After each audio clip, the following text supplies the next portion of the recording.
દિવાસાનો દિવસ આવ્યો. બધી બહેનો દશામાનું વ્રત કરે. બીજા દિવસે શ્રાવણ મહિનો શરૂ થાય. અંજવાળિયા પખવાડિયું આવે. વ્રત કરનારે બહેનો નદીએ નાહવા જાય. નદીના કાંઠા ઉપર રાજાનો મહેલ હતો.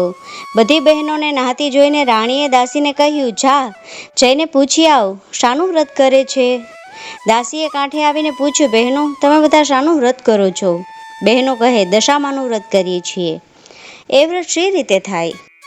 બહેનો કહે, સૂતરના તાંતણા લેવા, તેને 10 ગાંઠો વાળવી, દોરાને કંકુ દેવું, ઉપવાસ કરવા અને યથાશક્તિ દાન કરવું. દાસીએ આવીને રાણીને વાત કરી. રાણી વ્રત લેવા વિચાર્યું.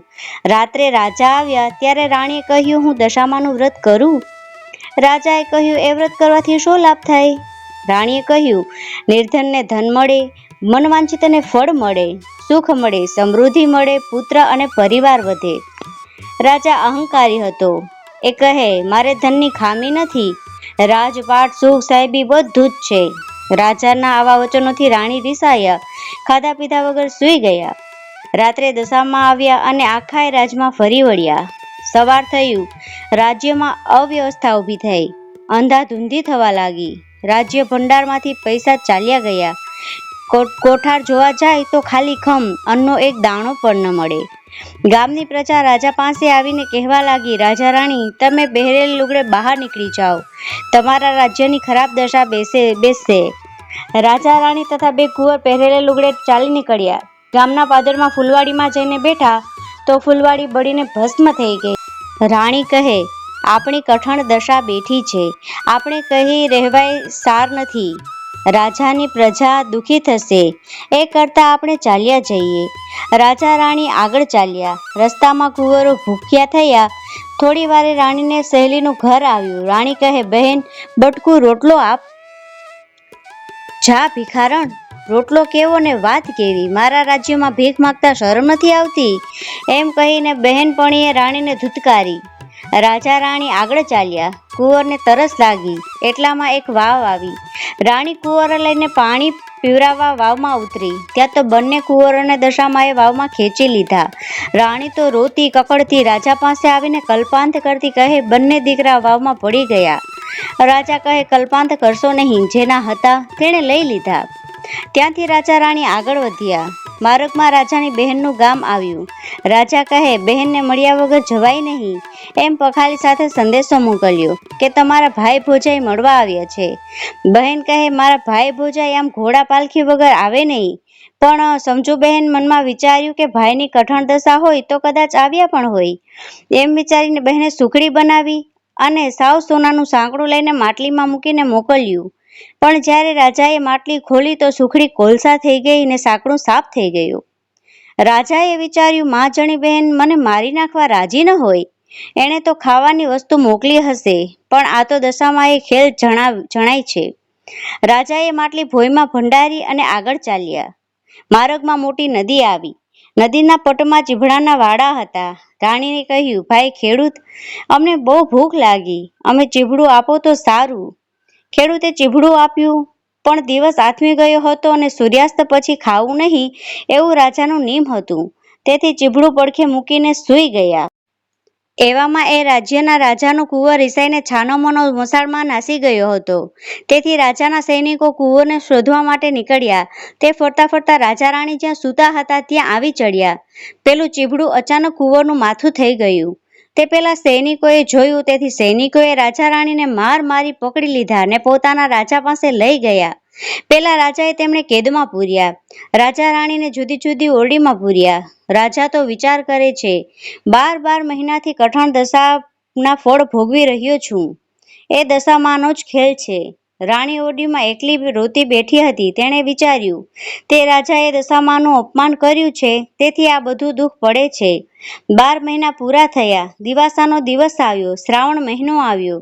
રાણીએ દશામાનું વ્રત લીધું. દશામાના નકોડા ઉપવાસ કર્યા. 11મા દિવસે એક ભલા સૈનિકને રાણી કહે, ભલા ભાઈ, દશામાને રીઝવવા મેં વ્રત કર્યું છે, તું મને મદદ કર. દશામાં તારું પણ સારું કરશે. 10 મુઠ્ઠી ઘઉં લાવી દે ને લચકો માટી આપ અને ગોળનું દબડું આપ.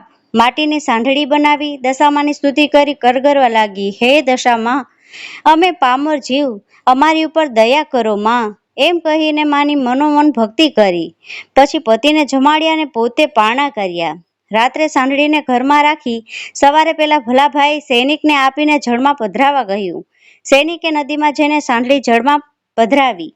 એ રાત્રે એ ગામના રાજાને સ્વપ્નમાં દશામાં આવ્યા ને જણાવ્યું કે તારો કુંવર રિસાઈને મોસાળમાં નાસી ગયો છે ને વગર વાંકે તે રાજા રાણીને જેલમાં પૂર્યા છે.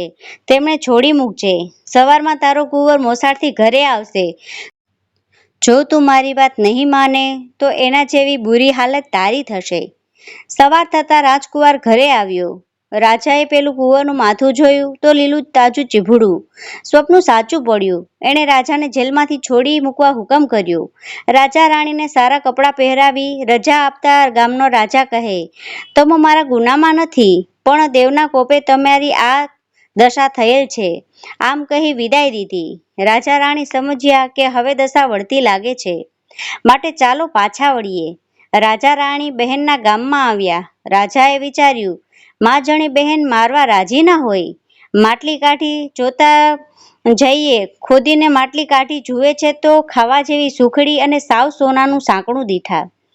માટલી લઈને રાજા રાણી આગળ ચાલ્યા. વચમાં વાવ આવી. દશામાએ વિચાર્યું, રાજાને બંને દીકરા લીધા છે તો પાછા આપું. ઘટા ડોસીનું રૂપ લીધું ને છોકરાઓને આંગળીએ વળગાડ્યા. જેવા રાજા રાણી ત્યાંથી પસાર થયા કે દશામાએ બૂમ પાડી, એ ભાઈ ઊભા રહો. આ બંને રાજાના કુંવર જેવા છોકરાઓ ભૂલા પડી ગયા છે, તેમના ગામમાં લેતા જાઓ. રાજા રાણીએ પોતાના છોકરાઓને ઓળખ્યા અને બેઉ રાજકુમારને રાણીએ હેતથી ઉપાડી લીધા. એટલે દશામાએ અસલ સ્વરૂપ ધર્યું.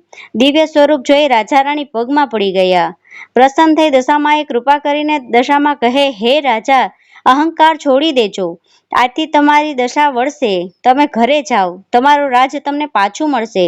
ઘરે જઈ મારા વ્રતનો મહિમા વધારજો. જે કોઈ મારું વ્રત કરશે તેને મારી કૃપાથી સુખ સંતોષ મળશે. એટલામાં દશામાની કૃપાથી એક રથ થઈ ગયો. રથ આપી માતાજીએ, લે જા રાજા, આ રથમાં બેસી તારા રાજમાં જાઓ. તમારી સમૃદ્ધિ હવેથી વધશે. એટલું કહી દશામાં અદ્રશ્ય થઈ ગયા.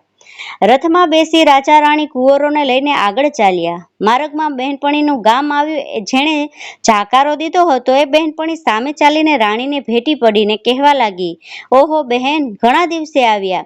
આજે તો તમને નહીં જ જવા દઉં. રાજાએ કહ્યું, બહેન, મારી દશા કઠણ હતી ત્યારે તમે કટકો રોટલોય નહોતા દીધા. આજે તમે રાત રોકાવાની વાત કરો છો, પણ હવે એમ કરીશું નહીં. એટલું કહી રાજા રાણી ચાલી નીકળ્યા. પોતાના ગામની ફૂલવાડીમાં આવ્યા એટલે સુકાયેલી ફૂલવાડી લીલી બની ગઈ. ગામમાં સમાચાર મળ્યા કે રાજા રાણી દુઃખ વેઠીને આવ્યા છે. ગામના લોકો વાજતે ગાજતે સામાયું લઈ આવ્યા. રાજા રાણીને વધાવ્યા અને મહેલમાં લઈ ગયા. આખા રાજની દશા વળતી થઈ. સૂર્યના તેજના પેઠે રાજાની કીર્તિ વધવા લાગી. પ્રજાના આનંદનો પાર ન રહ્યો. રાજા રાણીએ દશામાના વ્રતનો મહિમા વધાર્યો. તેથી રાજમાં સમૃદ્ધિ વધી, સુખ વધ્યું. 5 વર્ષ પૂરા થયા એટલે રાણીએ વ્રતનું ઉજવણું કર્યું. રૂપાની સાંઢળી કરી બ્રાહ્મણને દાનમાં દીધી. દશામાએ પૂજ્યા, નૈવેદ્ય ધર્યું.